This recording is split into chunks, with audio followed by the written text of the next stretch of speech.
శ్రీ కొణిదల పవన్ కళ్యాణ్.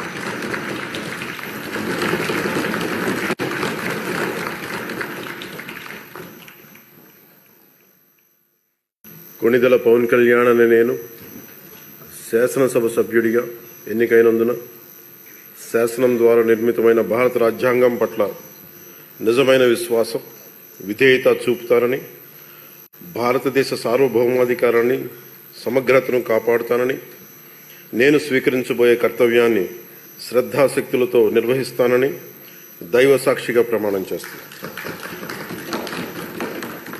ఆంధ్రప్రదేశ్ శాసనసభ సభ్యుడైన కొణిదల పవన్ కళ్యాణ్ అనే నేను సభా నియమాలకు కట్టుబడి ఉంటానని, వాటిని అనుసరిస్తానని, సభా మర్యాదలను పాటిస్తానని, సాంప్రదాయాలను గౌరవిస్తానని దైవ సాక్షిగా ప్రమాణం చేస్తున్నాను.